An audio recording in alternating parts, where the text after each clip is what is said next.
Hello and happy Valentine's Day.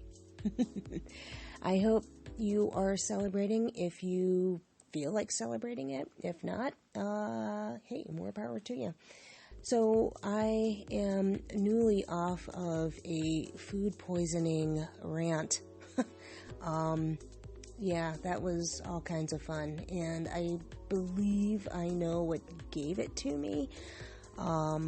And thinking back, if it is the item that I'm thinking of that I had, or items actually, even when I purchased said potential food poisoning things from the store, even as I was getting it, I'm like, I'm just not feeling this, but I'm going to get it because it's convenient and it's relatively healthy. I mean, it is healthy. I can't think of what would really be unhealthy about this because it is kind of a Mediterranean fare, but and it is quite delicious. I just think this particular batch just was not cutting it at all. I mean, it was cutting something up. It was just so yeah, that was a lot of fun, just dealing with that. And I was also at the same time dealing with an infection. One that was happening with just from using makeup that was gifted. And I'm very appreciative of gifts. Again, just tracing back to what I think it was in the specific item. Yeah, but the item itself, lovely, great, and it did wonders, and I looked awesome. But yeah, it at least I'm thinking it was this particular item, and maybe I just didn't wash all of it off. Like maybe I washed 98% of it off, and like that 2% is what gave me the infection. I don't know, but yeah, I was looking all kinds of sexy and pretty during the week at work, and yeah, but so yeah, it was fun dealing with that ickiness over the weekend, but I'm beginning to feel a little bit better.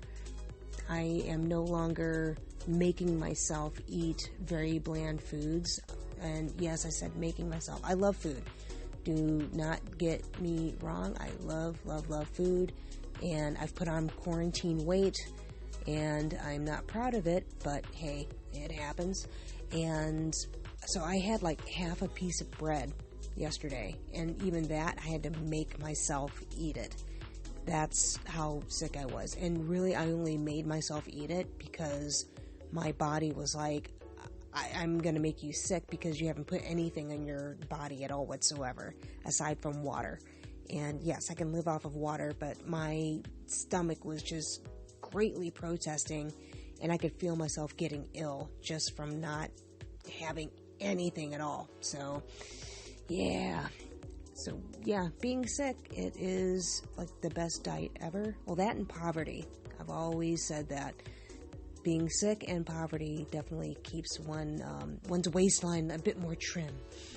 And although a friend did have an argument with me today saying that they know how to shop for really cheap bread and they can chow down on that. So my particular argument on poverty, keeping one thin, kind of got shot out of the water. And sadly, I know all too well how to be thrifty and still get some really delicious snacks that are not necessarily healthy.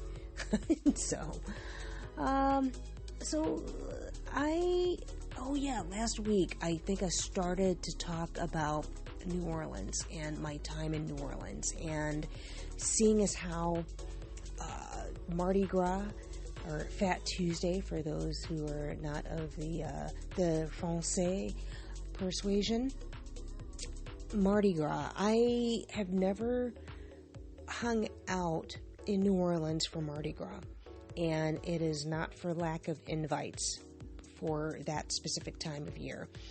And to this day, that turning down those invites that I had for Mardi Gras, and specifically there was an invite to go to Mardi Gras in particular that I've turned him down twice. And I regret that even now. And I'm trying, so I don't want to call anybody out, but he's somebody that I worked with at an amusement park, and he was super cool, and I believe he went to school there. And he's like, yeah, come on down and party. And I'm like, I can't because I have midterms.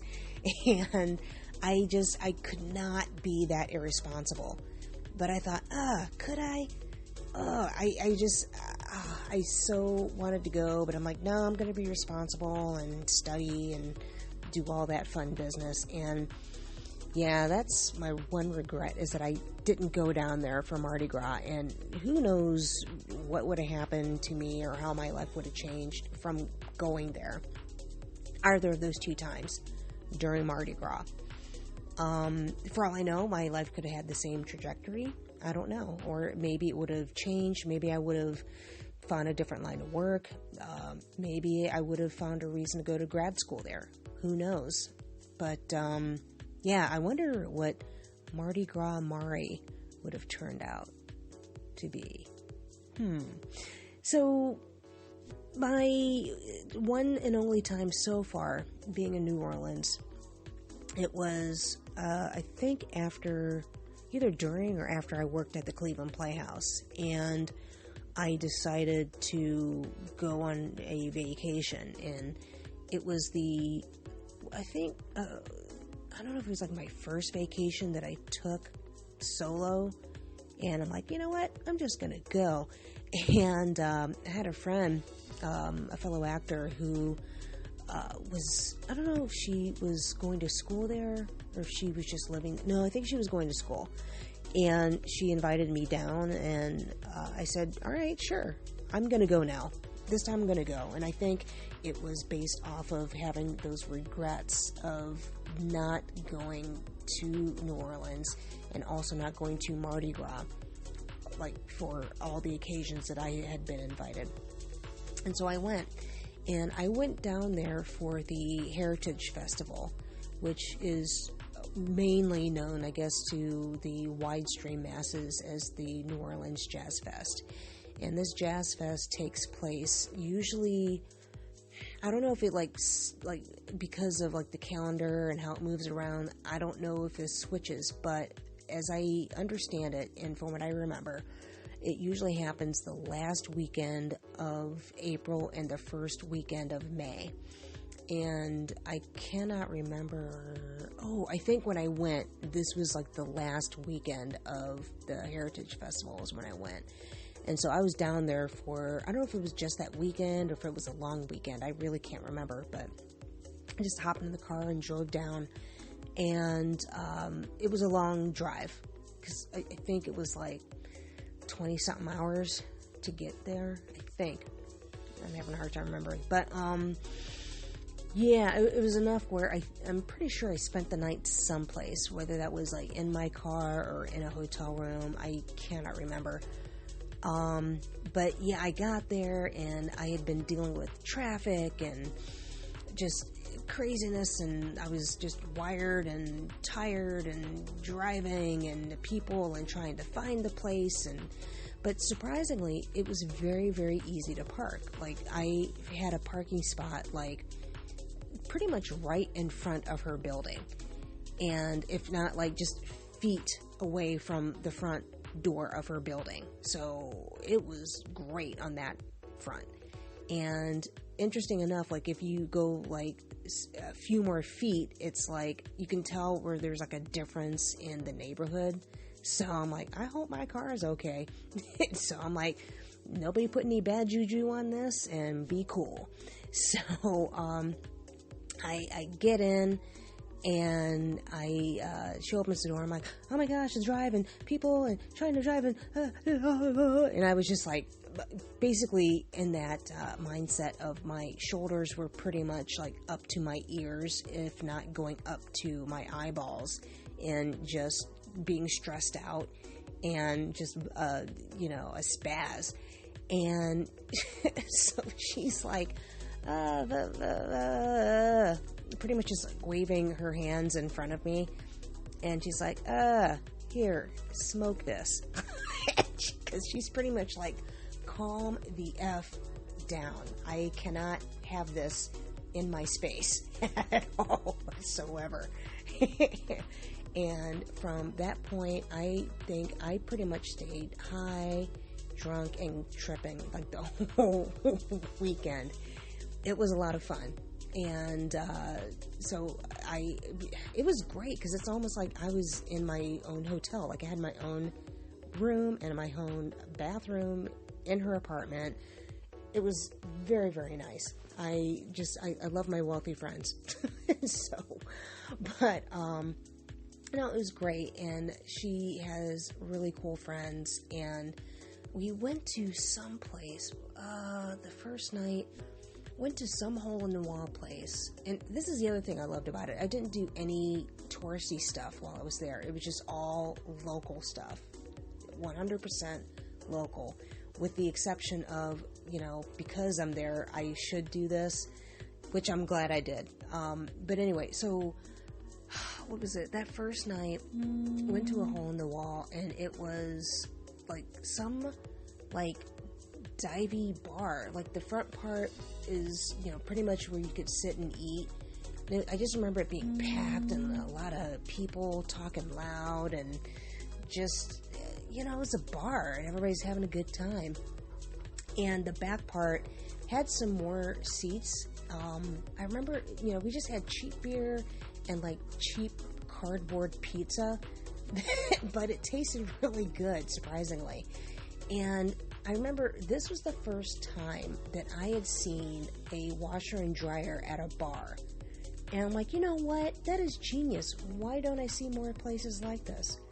And it was a long time ago when I saw this. And I was just so shocked that why don't more places have this? Or if nothing else, why don't I see something like that at more college campuses? And the only other time I had seen that, where it's a bar and you can have drinks and get food and all that, was in Salt Lake City.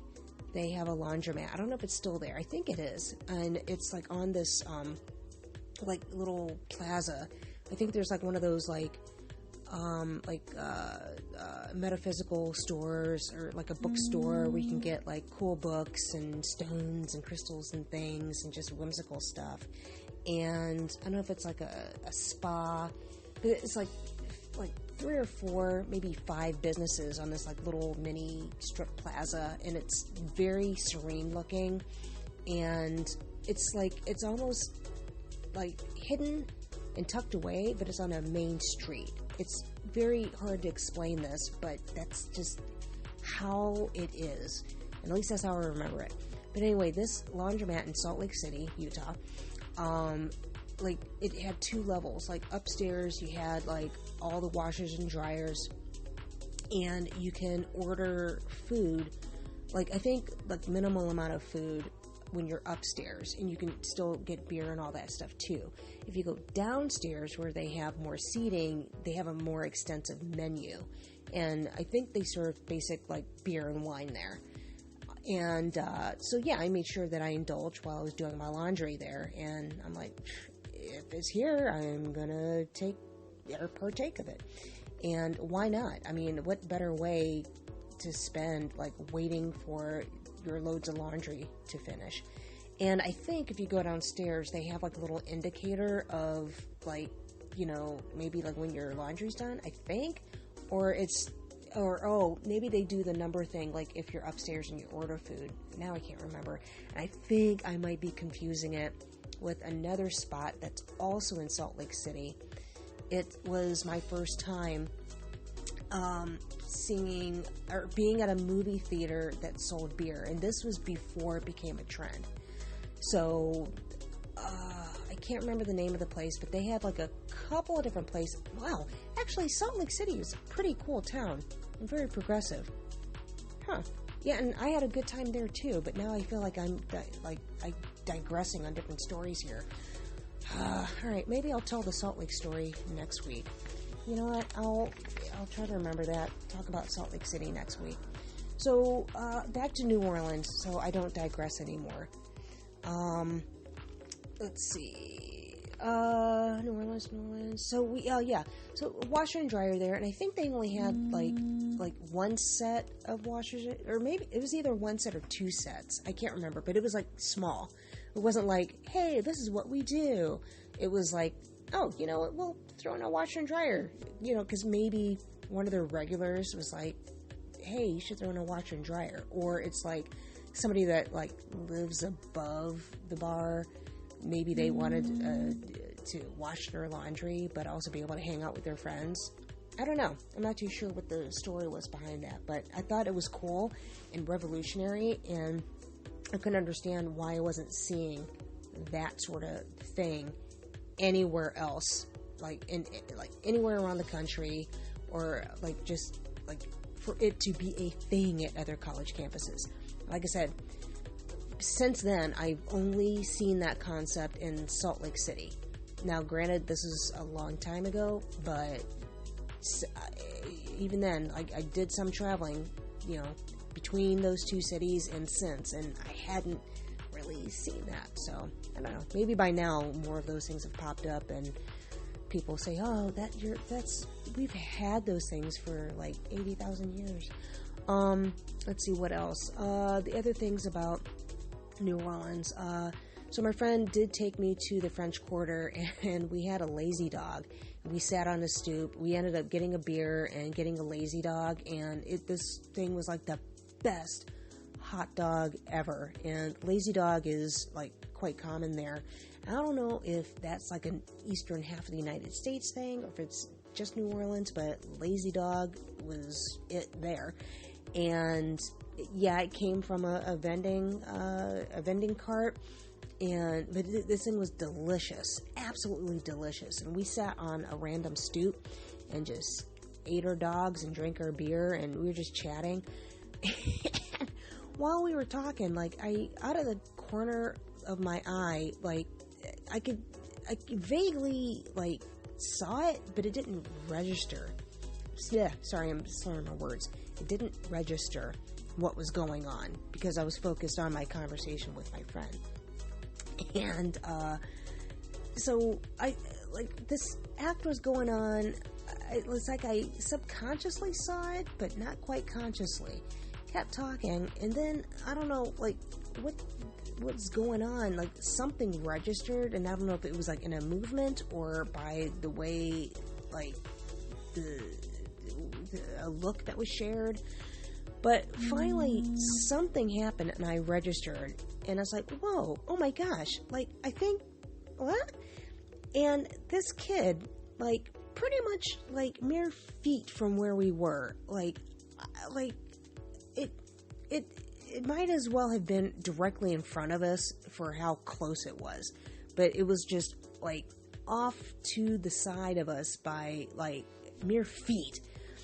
This kid stole a bicycle wheel that from a locked bicycle that was like right there on the curb, and we were sitting there drinking our beer, having a lazy dog, and I remember like the kid looked at me like like the kid like I can't remember like when this happened now, but I don't know if like kid like looked at both of us and then saw that we were talking and not paying attention, and then proceeded to, like, work on taking the bike.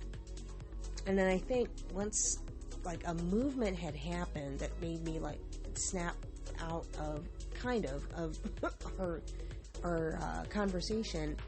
And then I kind of looked over, and then I remember the kid, like, making eye contact, and then, like, kind of, like, just going away, or, like, looking at what he had to do and then going away. Or, like, going back to the bike and maybe appearing as if he was, like, fixing it. Because, yeah, I think that's what happened. Like, looked over at us and then went back to, like, futzing around with the bike. And so I think maybe because I thought that was his bike, I didn't pay attention to it. And then next thing that happens, like, the kid, like, scampers away. And I can't remember if we, like, noticed that, and I brought it to my friend's attention, because her back was kind of to it, and I was facing it somewhat. I mean, she could still see it if she kind of slightly turned her head. But, yeah, I think so, I think I said to her, like, oh my gosh, did that kid just steal that bicycle wheel? And I can't remember if my friend was rather blasé about it, like, yeah, it happens all the time, or what, or I'm thinking, like, we were just both thinking, like, wow, like, the balls on that kid to do that right in front of us, like, right in front of us, and, like, and he just did it, like, from start to finish. There you go. And I kid you not, I am so not joking about this, nor am I exaggerating. I never exaggerate any of my stories.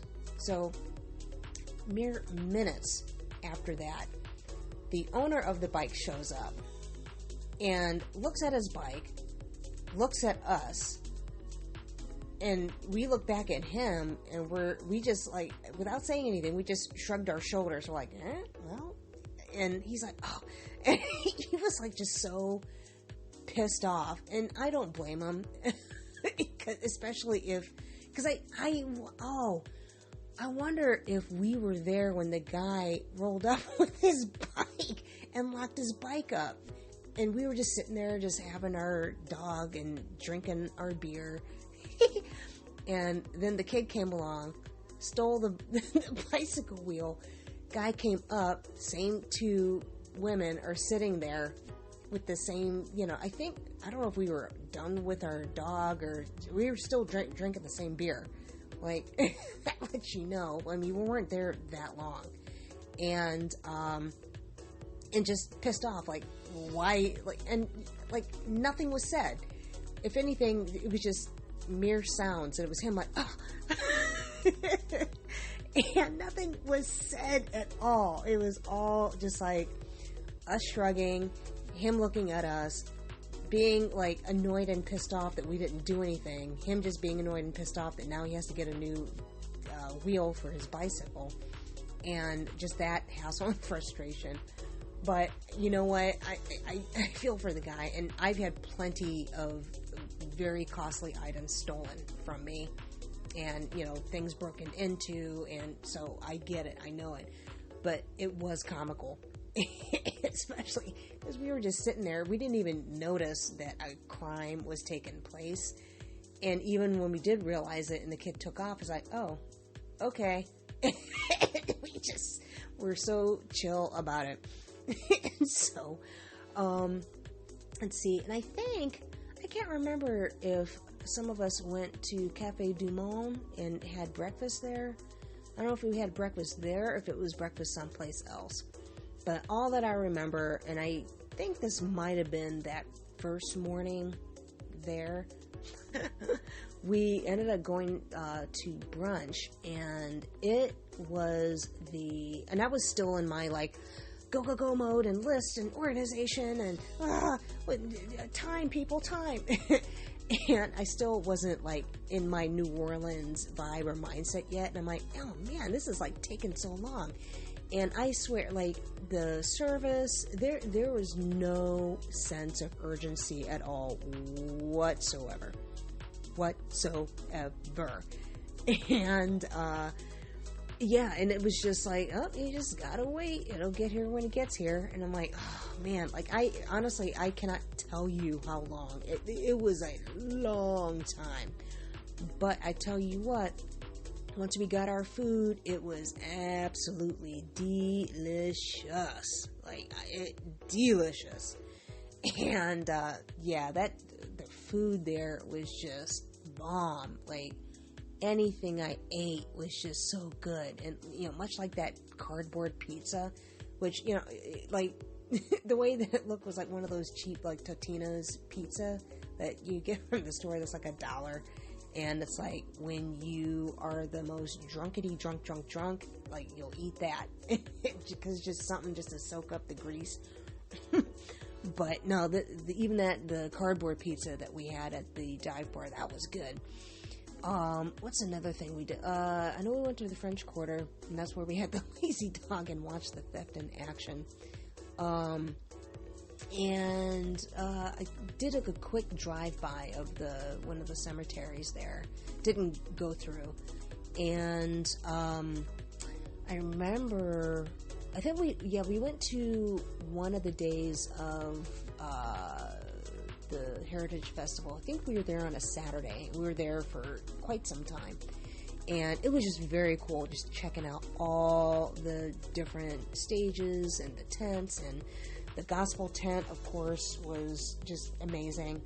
And then I think that Saturday night is when I called this other group of friends we were hanging out with, the Crazy Mexicans. And these guys, they were funny. They were a lot of fun. And I just remember, I don't know if we were heading to their house or where, somehow, I don't know why or how, but we were like, I remember being in the middle of a street in some neighborhood around there. And I remember hearing this like loud noise. And I'm like, what is that? And it was getting louder and louder. I look around and there's this big ass bumblebee that was just flying around me. And I'm like, what is going on? Like, it just would not leave me alone. And one of the Crazy Mexicans says, oh, it thinks you're a pretty flower.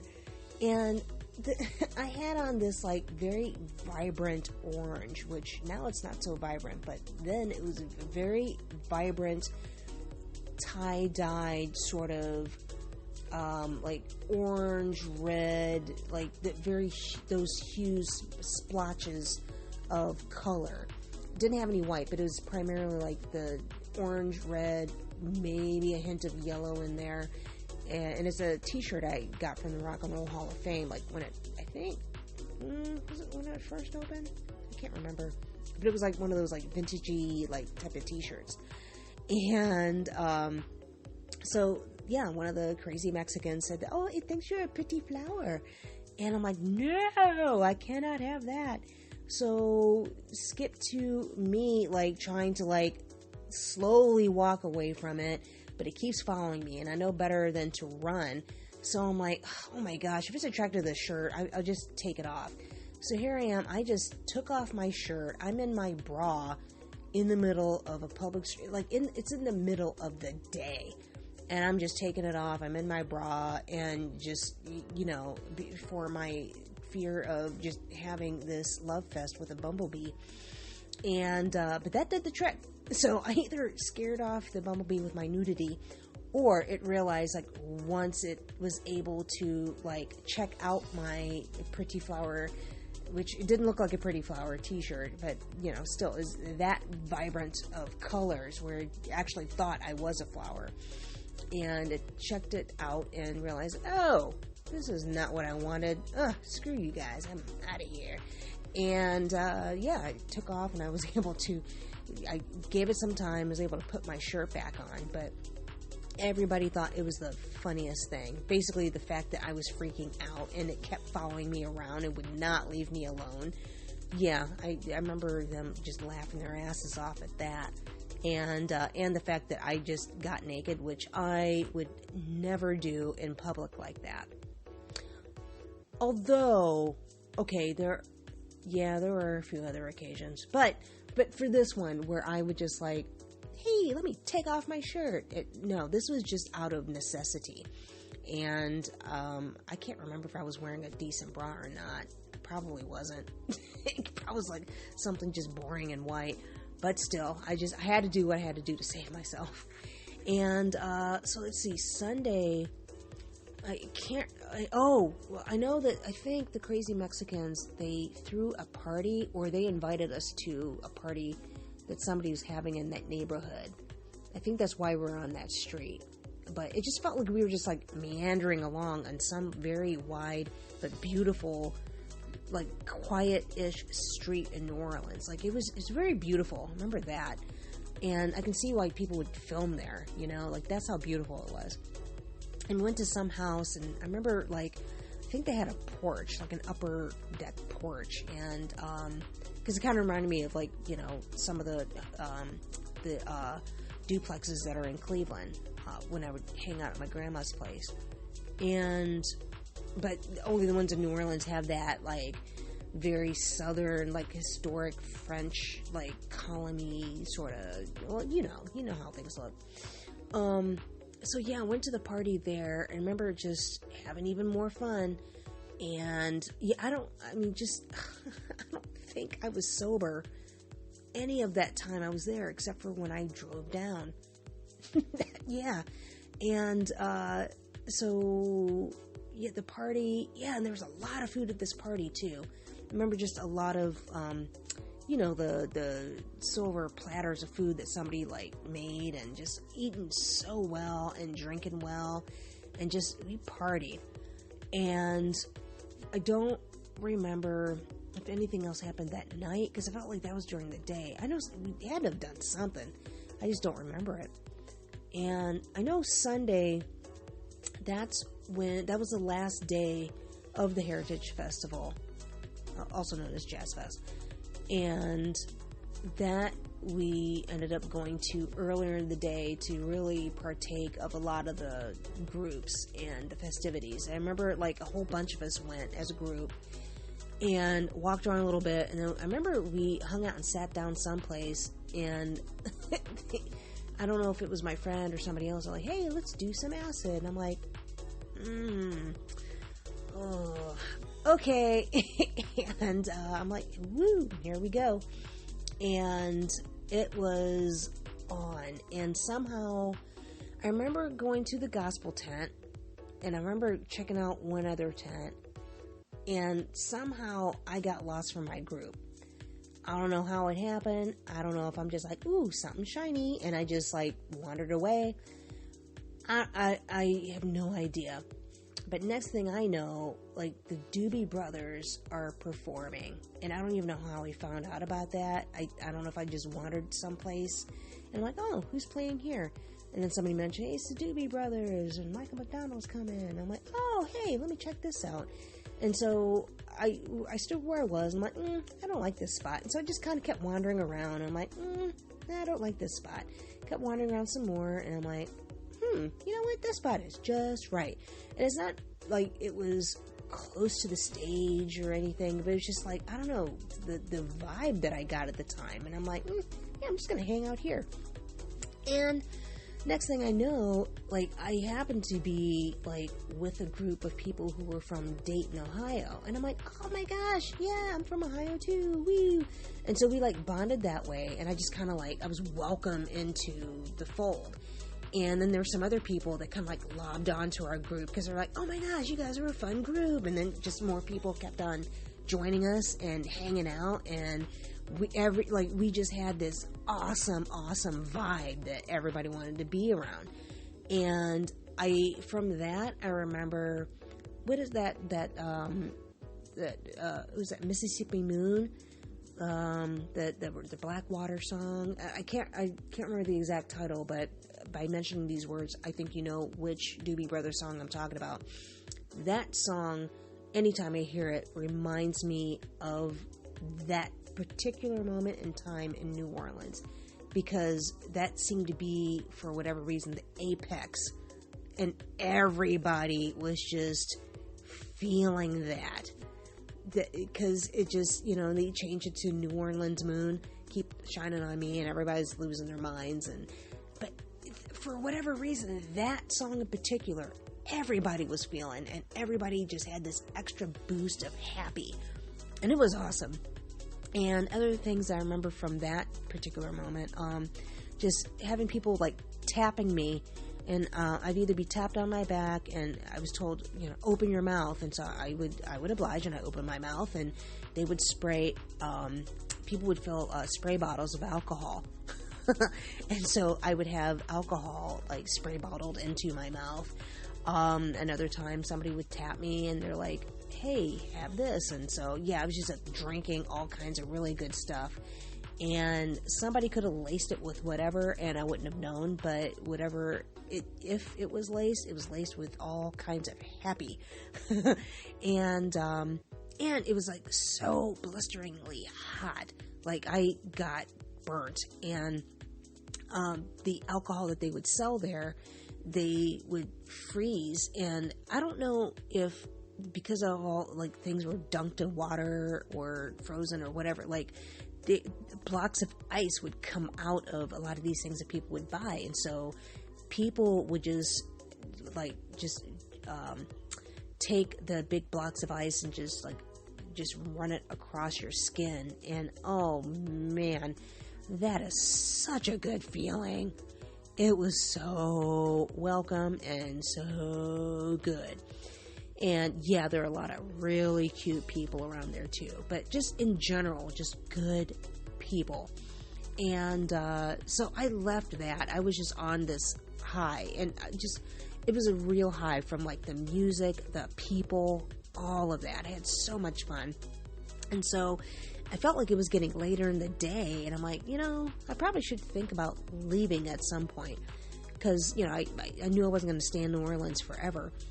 And so I just meandered around, and this place where they have Heritage Festival, and I don't know if it's changed since then, but they have it at the racetrack, and it's huge. This is a very large ground. It's huge, huge, huge. So for me to lose a group of people, that's a big deal.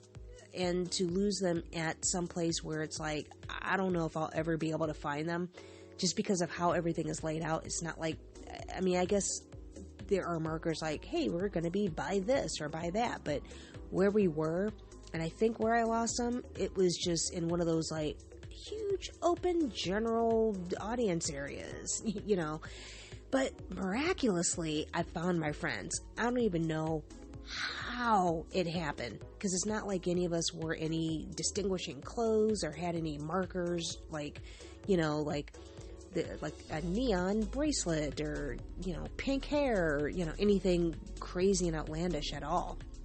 And so then I miraculously and happily met up with my friends, and then became the ordeal of figuring out where I parked. Because from here, I decided, well, I'm going to, park closer to the, to the Heritage Festival, so from there I can just go home. Which was stupid. I don't know why I didn't just, ride with them, and that way, I could just hop in my car at her place and then just go on home from there. I think I thought that I was going to leave earlier, and maybe, where the racetrack was, it was closer to the freeway. I don't know. But then it became okay, now I need to find my car. And I don't know where my car is. I knew where I parked it, and I knew what the street looked like. But where this racetrack is, if you can imagine, a racetrack is in this huge oval. And or at least think of a circle. And from there, there's streets that spoke all the way around it from there. I was on one of those spokes, and all the spokes looked alike. And by the grace of God, I found my car, because I panicked. I'm like, I don't know, and everything looks alike, and I'm still, affected by things that were ingested and whatnot. Not to the degree where I can't function, because I was functioning enough to, okay, I can't find my car. But I knew, well, worst case scenario, I just call my friend and, I'll figure something out. But still, it's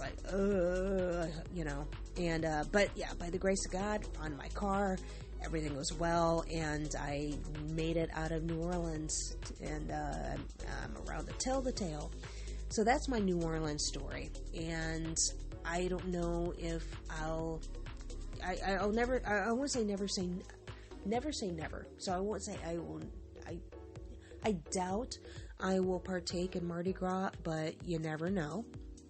And I just don't know if I would enjoy Mardi Gras in the same way that I possibly could have if I had taken up my friend's offer and gone down when he invited me all those times. So, yeah. So, I don't know. Maybe we'll never know. Let's see. Now that I've bored you with that tale, hopefully I didn't lose you too much. But, let's see. So, Mercury was in retrograde. Have you had any effects from that? I don't know if I have or if I haven't. I know that for whatever reason, and I can't remember if this was for a reason or if something sparked it. I think it was last Thursday, not this Thursday, but last Thursday. I think that was a full moon. I think that was like February 3rd or something, I think, or 4th. But one of those days I was like very teary and I was just in that crying mode. And what started off, like, I think I started off that day like, boop-a-doop-a-boo, happy, happy, happy. And then I had a run-in with this really nasty guy at work that I have never seen. I think he's just one of those people that pops in on occasion. And the person I was helping out wasn't around at that time. And I had to take his wrath for something that was not my fault. And was stupid, and basically it was over a chair. And I understand if he didn't have a chair, but he was just upset because the chair was switched with a different chair, and so and he wasn't happy because I wasn't reacting. And I think he wanted me to either like hop to or be remorseful or be as upset as he was. And I was just like, oh, okay. Like, I took down the note and, like, that was it. So, I'm like, all right, I got it. Got your message. And in my head, I'm like, I got your message, now go away. And he was just staying there, staring at me. And I stared back. And I think that's what was making him more upset. So, he had to, like, say more things and be more upset. And then that's when I was just like, all right, I was already in a good mood, and now you're bringing this down, dude. So... also, I think Friday, I had to contend with this, woman who was saying there was a word that's been bandied about, microaggressions. She was saying, those microaggressive words, and, man, I don't even know if I want to share this story. You know what? I'll share it for next week, because I don't even want to get into it. I just... and maybe I'll even save it for later because it has kind of a theme to it. But I don't know if I can hold off until then. No, I'll hold off for next week. So let's see. What else? But yeah, I had like a kind of a, she's okay, but it's just one of those people that she is just a little too wealthy and privileged and doesn't have too many other people that she associates with who are non-homogenous, as it were. I'll leave it at that, and yeah, maybe I'll save that story for next week, because we'll be a little bit more closer to some of the subject matter that she brought up by next week, if not next month.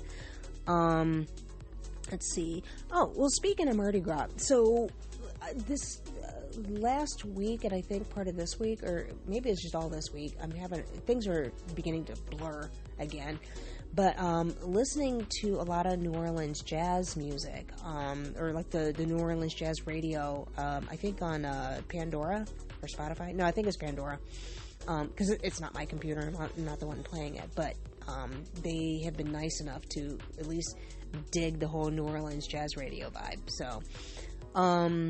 So that has been just putting me in the spirit of just good music, and just that mix of the old and the new, and and just actually there's not too much new. It's a lot of the classics that are on there, but I dig it. I love it.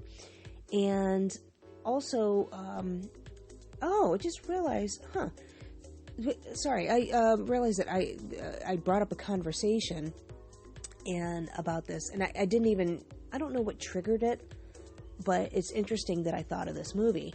But I was talking about my displeasure in Princess and the Frog, the Disney movie that they made with Princess Tiana. And I have even, like, from the moment that I saw it, like, I appreciated that it was made and they were making an effort. I felt like, just from a first watch, it's like, all right, they made an effort, but it's a little cringy and it could have been better. This could have been way, way better. And, I know the hard work the animators put into work and into what they create. But I just, in that instance, I felt like if they had at least put in the same amount of effort that they did with Coco, Princess and the Frog would have been a far better movie. And if you don't know what I'm saying about that, then either you haven't watched the movies, or maybe you don't have enough friends of color. But it's, how can I explain it? So, yeah, you know what? No, I'm not even going to bother explaining it. I guess if anybody wants me to talk more about this or expand, I will. But I just, because Coco was a good film. I enjoyed it. I cried. I don't know if I cried during it or during and at the end, but Coco ended up emitting some tears out of me. It did. And Princess and the Frog, I wanted it. I had high hopes for it, and I thought, oh, okay, finally. But then I was like, oh, okay. And like, I thought that the music was going to be like 1,000 times better than what it was. The one song for the what's his name? The doctor. And I can't remember his name, but you know, like if you saw the movie, you know what I'm talking about. It's the doctor, the witch doctor that's in it.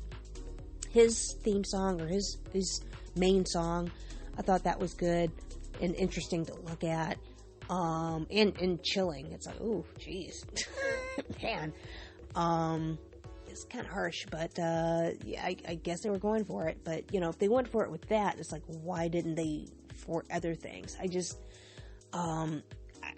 I felt like it was a little too campy, and some of those things were problematic as well. Like her supposed like best friend, the one that was very narcissistic, and it's like, all right, yeah, I get it, but it's like that felt very cartoony and on the nose, and even in how she looked, she didn't look like she was fitting in with the rest of the film. It is weird. I guess I'm thinking of her as the little girl. But what else? And also Princess Tiana's ending. Like, yeah, she married a prince, but I felt like, man, even like once we had the reveal, he was still sort of like freeloading off of her. Like, she didn't get her huge palace, and I understand that she wanted to work, and her dream was to own this restaurant and all that stuff. But it's like, I felt compared to all the other princesses, like, she went through her struggle and then had her happy ending, but compared to the others, like the others either already lived in a kingdom and already had the great life, and then they had a downfall and go through struggle, and then they get it back again. And not to say that having a kingdom is all it's cracked up to be. I know that that's a lot of work too, but I'm just saying, in the land of fairy tales, all right, in the land of cartoons, that compared to the other princesses, the princesses didn't have this, like, I don't even know how to word this properly too. And I had the thought in mind, but I feel like it's going to take up too much airtime in order to fully explain it. But I guess not so much the risk, but the journey that they had to take and the reward, like, it was so much higher than what Tiana had. Like, Tiana, she, had her life and she had her journey, but I felt her reward wasn't nearly as high in comparison to all the other princesses. You know what I mean? Or, even if they weren't princesses, they married into a kingdom. And yes, she married into royalty, but it's not like we get to see her like, oh, she has this, like, I don't know. She doesn't have a kingdom. Everybody else has a kingdom. She has this huge, wildly successful and popular restaurant, which, I mean, that's rock and roll in itself too. I get it.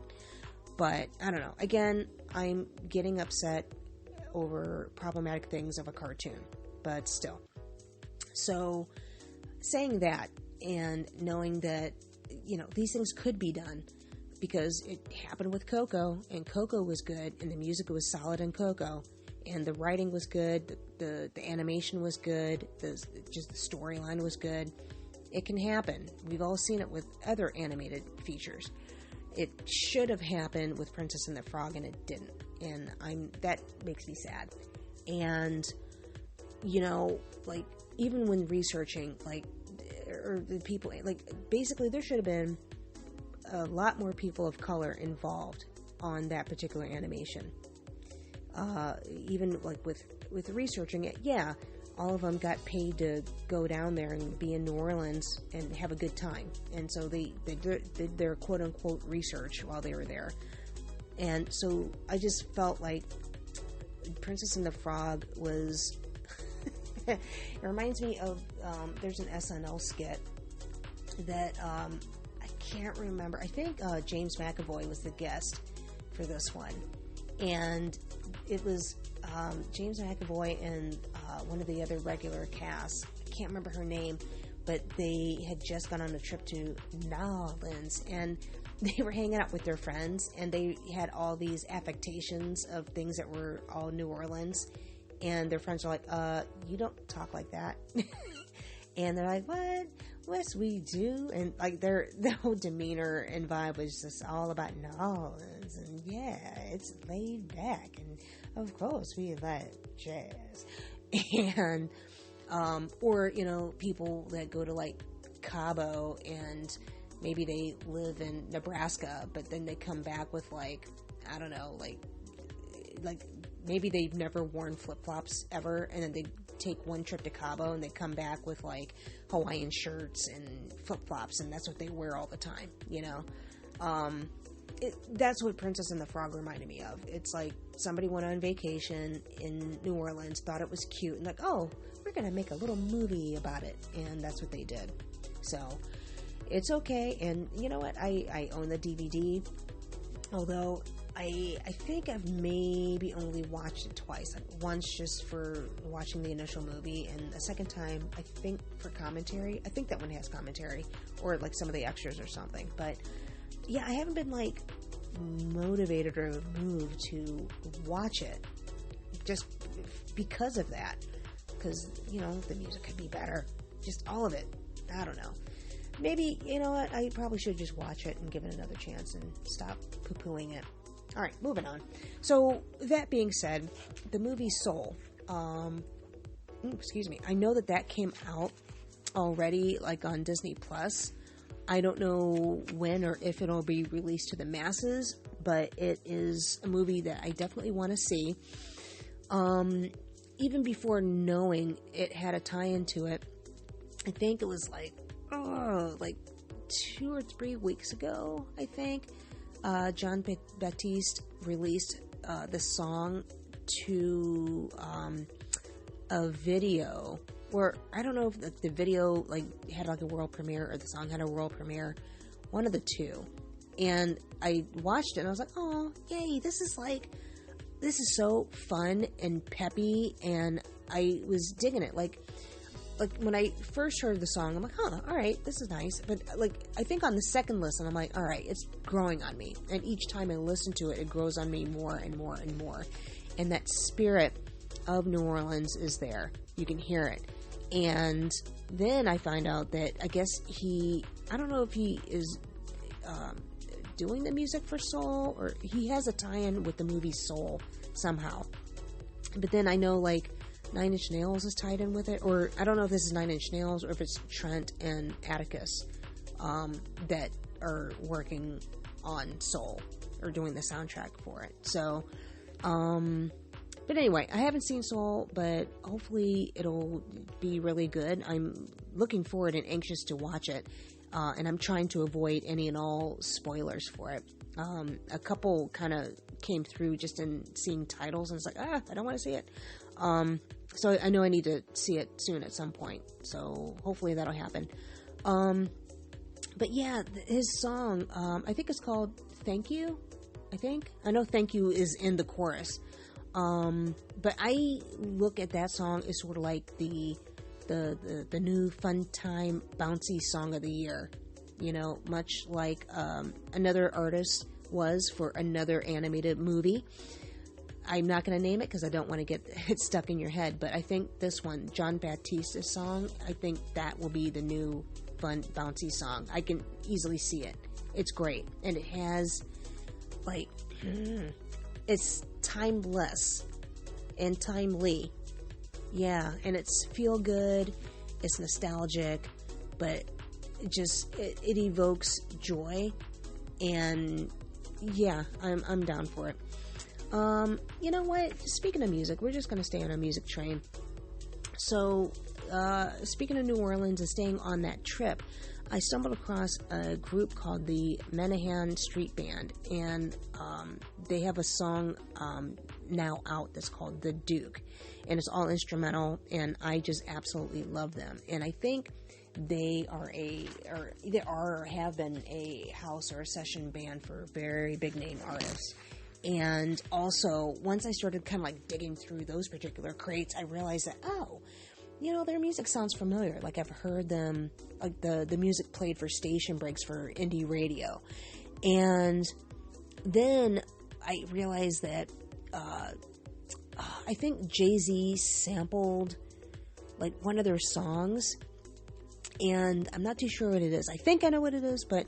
and I believe it's the music that was used in American Gangster, American Gangster, Jay-Z's album, but American Gangster, the Denzel Washington movie, which actually I think American Gangster, the Jay-Z album, was based off of American Gangster, the Denzel Washington movie.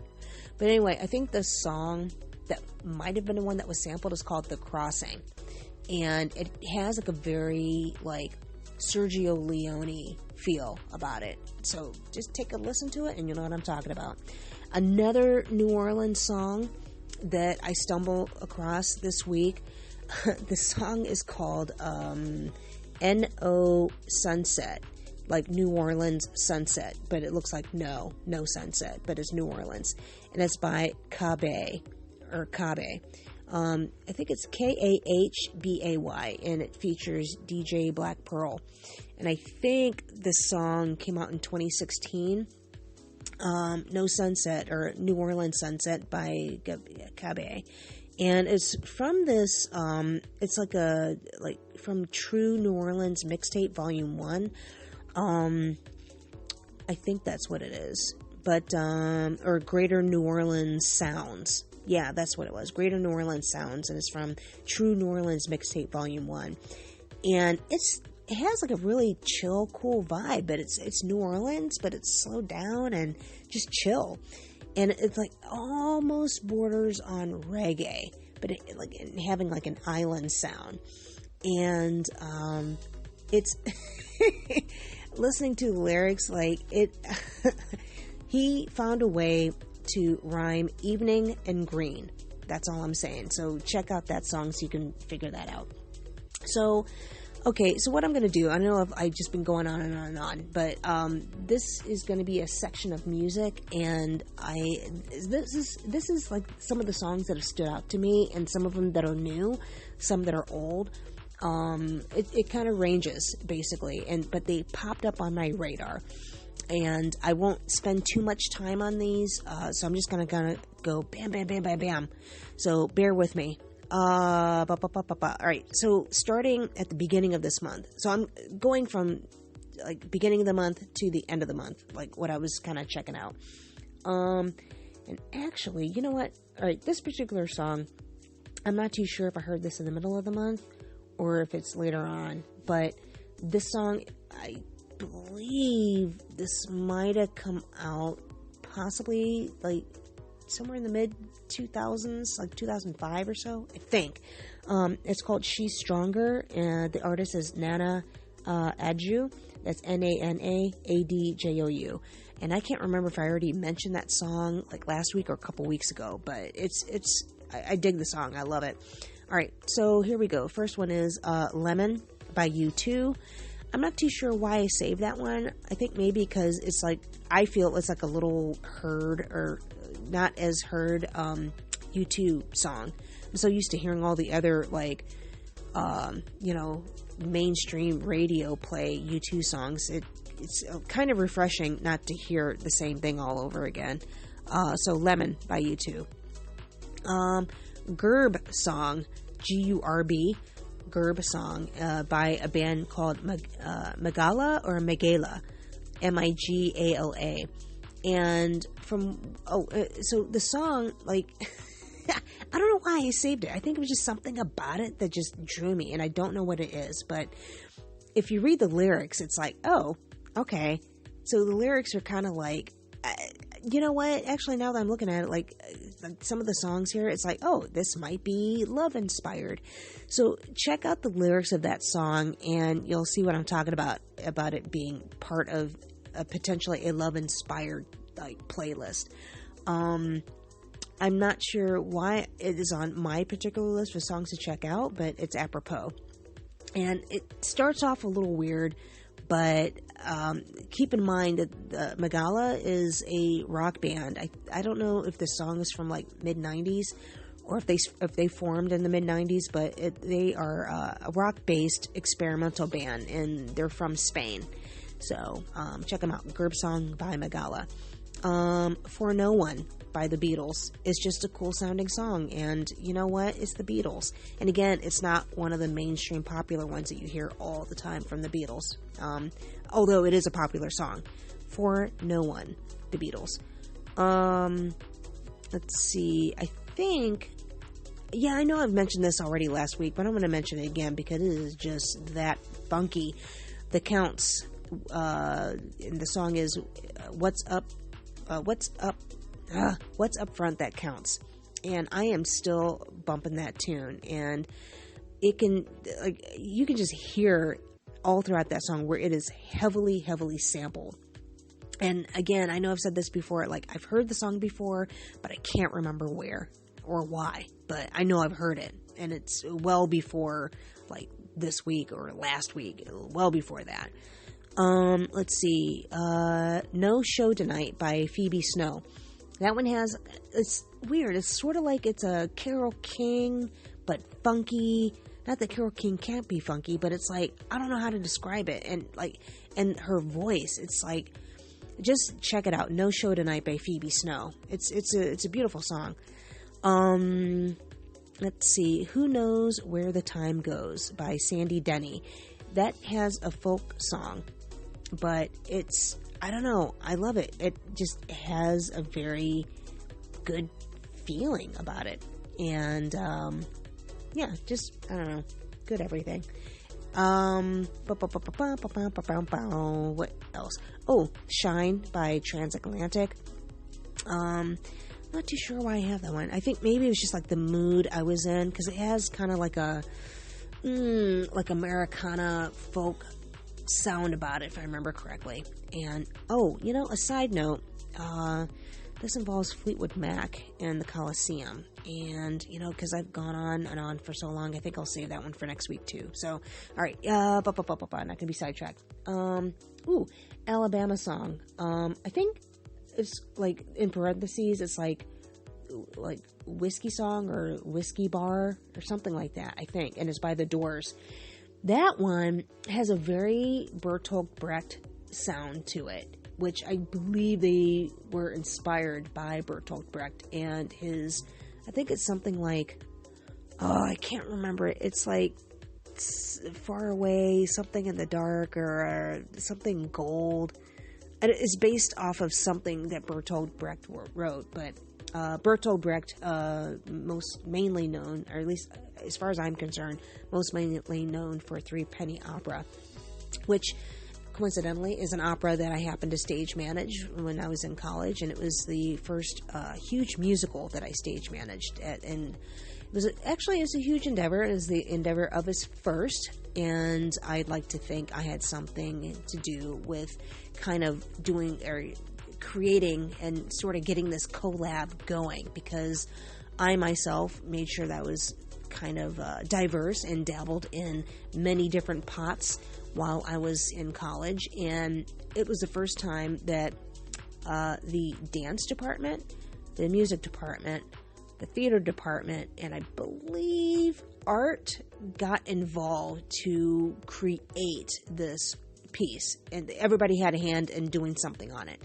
And for that, I am giving myself a pat on the back because I made sure that ball got rolling and ended up kind of like whispering that idea in the right ears to kind of get things going. And because I was already a part of many of those departments, that's, everything kind of just got rolling more and more and more. So I was very happy and very proud of that, and proud of the work that everybody did, and just getting together to create art, which is, that's what it's all about. And I love that, and I miss those collaborative efforts. And well, hopefully one day we'll get back into all that again. Actually, I know some people are already in it. I just want to get in it right now with somebody. So I'm putting that out there. I thrive off of those collaborative efforts, and I was denied a collaborative effort, much like many people were. I was cast in a show, and it didn't happen because we had a few rehearsals and immediately went into lockdown. So I don't know if that show will forge ahead with that. Maybe next year. I don't know. I'm fingers crossed, because I hope that does happen, because it looked like it would have been a good time and something to sink one's teeth into. So again, putting that out there. What was the next? Oh, Every Little Thing About You by Raul Malo. This song, best way I can describe it, it is sexy country music. It is very seductive, and it reminds me of this band that I heard with a friend of mine, her friends every summer would throw this, for lack of a better word, like a backyard, like street alley concert every summer. And it's these bands that I don't like, the owners they know or they play with, and it's just a full-on concert, like this all-day, all-night concert that takes place. And there was one band, I was lucky enough to be able to snag one of their CDs, and I still play it out as much as possible. Just, it's awesome. Maybe I'll talk about that one next week. But anyway, but listening to Raul Malo and this particular song, Every Little Thing About You, it's like I said, sexy country music is the best way I can describe it. And you'll know what I'm talking about when you hear it. Trip to Your Heart, Sly and the Family Stone. If you love any and all things hip hop, you will easily recognize the sample that is used in that song. Easily. But in case you decide that, I'm not going to check it out, the easy go-to sample is LL Cool J's Mama Said Knock You Out. And also, what I love about it, not to mention that it's Sly and the Family Stone, and just all things funky and cool, and just rock and roll and everything. The chorus for the song, it's kind of Halloween-y, and I love it. It's just, I don't know, it's cool. You'll understand what I'm talking about once you hear it. Alone Again or By Love. It's a positive tune with very bleak lyrics, but check it out. Hit It and Quit It by Funkadelic. I don't know if I even need to say any more, because it's Funkadelic. And just that awesome, powerhouse that is Parliament Funkadelic, the Mothership, just all that. And I had the privilege of being able to see the Mothership land and take off, I think, one last time. And it was at this place called the Music Hall in Cleveland. I don't know if it's still there, but yeah, I remember I was able to get a group of friends together and go see that. And this sound designer friend that I worked with, he is just so into music. I was so surprised, because I'm like, who are you? He was this very unassuming white guy that, for all respects, he looks kind of nerdy, but then you talk to him, it's oh, whoa, you know music. You really know music, and you love it and you appreciate it. And that's what I found very sexy about this man. And I don't know if he knows it, but I would always, I'd always mess around with him because it was easy to make him blush. But yeah, his knowledge of music to me made him so sexy, and I love that. Anybody that has that deep knowledge and love for something, I just find it sexy. And it's not about like, ooh, I want to date you. No. It's just that beautiful, sexy thing about people. So there's people that know a lot about lamps, and if you have that intense knowledge and history about lamps, that is sexy too. So, what else? Oh, Lover, You Should Have Come Over by Jeff Buckley. And it makes me sad. Just, I wonder, like, how much more awesome creative stuff we would have had from Jeff Buckley. If. So, Lover, You Should Have Come Over by Jeff Buckley. What else? In the Waiting Line, featuring Sophie Barker, and this is 07. And again, this is not a new song. It's old. Well, not old, but I've loved this group since they came on the scene. And I don't know if 2001 was like when they really came out and when I took notice of them, or if it was earlier, if it was later. I don't know. And I sadly, and I'm, I'll admit it, sometimes I confuse Sophie Barker with Sia Fuller, and not by the name, just by the sound. Because I think they have similar sounds. And I don't think, Sia, obviously she went off to do her own thing. But prior to that, she was one of the vocalists heavily used with the 07. And if you haven't checked out 07 stuff, it's awesome. Really, really good stuff. And I think that might have been one of my many CDs that was stolen. So, anyway, another one, this is an old one, Tempted by Squeeze. I don't know why, I've always liked that song. It's something about it. It's just, it has that, it's something, I guess I can equate it to like some like Hall & Oates stuff. Or maybe Bad Company.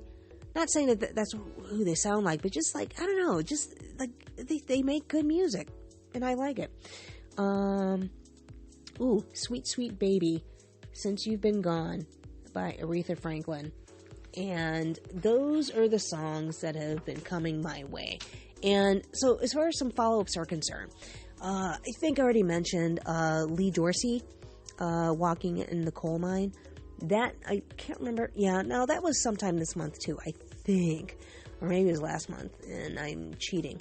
And then also, and these are well-known ones, but Finally by CeCe Peniston and We Got a Love Thing, also by CeCe Peniston. Those came on my radar, and I just found myself just dancing to it. And anytime either of those two songs come on, there's all kinds of great memories that are associated with those songs for various reasons. Maybe it's like watching Priscilla, Queen of the Desert, or maybe it's like hanging out in some gay bar, or maybe it's at some other party and this happened to be playing, or maybe I was at a club and, it played, or I watched a different movie and it just reminded me of or maybe it's like New York, or maybe it's, just, I don't know, that dance music vibe, and just that, the freedom of dancing, and just that love that I have for music and dancing. Yeah, that's what I get, and there's no way I can either not sing along, or not be happy, or not dance. Any of those, whenever either of those two songs come on. Much like anytime a Billy Ocean song comes on, you cannot be angry. And it's hard not to smile and sing a Billy Ocean song. Try it. What else? All right. Recent music history, like February 13th. I know this is February 14th, so a day later, but I also meant to record this yesterday. The Fugees. The Fugees came out with their cover of Killing Me Softly with his song. And forever I thought it was a Roberta Flack original, but I just doing a little bit more digging, find out that it was written in 1971 or 72, and it was composed by Charles Fox with the lyrics by Norman Gimbel. And apparently it was also co-written by Lori Lieberman. And she was inspired by a Don McKinnon performance in 1971. And she released her version of it in 1972, but it didn't chart. And yeah, so I was like, oh, and here all this time I thought it was just Roberta Flack who sang that song and made it the song that it was. And then, you know, when you're like looking at the lyrics, it's like, wow, yeah. Like, I'm moved by the tune and the music and how it makes me feel. And then some of the words seep in. And then eventually, it takes some time, the lyrics actually sink in. And then today was the first time I actually looked at the lyrics. And I'm like, oh, man, that song really hits. Oh, my goodness, that is just something. So, congrats to Norman Gimbel and Lori Lieberman for those lyrics, because it just, whew. And then when I was kind of going down my little rabbit hole with Roberta Flack, seeing how she was associated with Donny Hathaway and Peebo Bryson and Maxi Priest, I was like, oh, now that kind of takes you back too, just mentioning those names. Donny Hathaway, Peebo Bryson, Maxi Priest, please. I just want to get close to you. Come on now. And so, you know what? I am going to wrap this up pretty soon. I am blaming my sister for me babbling on so much. Had she not called me, I probably would have not had as many things to talk about or had been as peppy to want to talk. And because prior to her calling, I was still kind of doing it like in my recovery mode, but kind of getting better. And then she called to check up on me and see how I was doing. And as I was talking to her, I was getting more and more animated and chatting about nothing. And so it's her fault that I'm going on so long. And also, yeah, so because of her, I'm getting more peppy, and I'm also going to blame her for what I know I'm going to end up doing is spiraling down a wedding gown land wormhole. And because I just have more things to check out. And I'm slowly getting my appetite back, and because I'm beginning to want chocolate and champagne, or Prosecco, because I did not get a chance to go to the region and purchase it for myself. And actually, the champagne that did make my radar, which I think Isaiah Thomas has a tie-in with a winery or a champagne distillery or whatnot in the region of Champagne. It's a huge family name brand that's out there, but Isaiah Thomas has interest in it as well, or he's partners with that the family. And I have heard that the champagne tastes nice, but when I checked it out myself, it's like, oh, all right, well, for that much money, it better be nice. So I'm not going to be purchasing any of those bottles anytime soon, but maybe one day. So it's on my list of things to try out, is that particular wine. I think it's like Gunner, Gunbar, Gumby, Gunner, Gumba, Gumbalaya. I don't know. I'm sure if you did a Google search like Isaiah Thomas, champagne, family, or brut champagne. Actually, yeah, one of the stories I read is there's a champagne that he has made that with like either zero sugar or very, very little sugar. And so to me, it sounded like, oh, this is a healthy champagne. So I'm kind of curious to try that personally. But anyway, beep bop beep ba-doop ba-doop boop.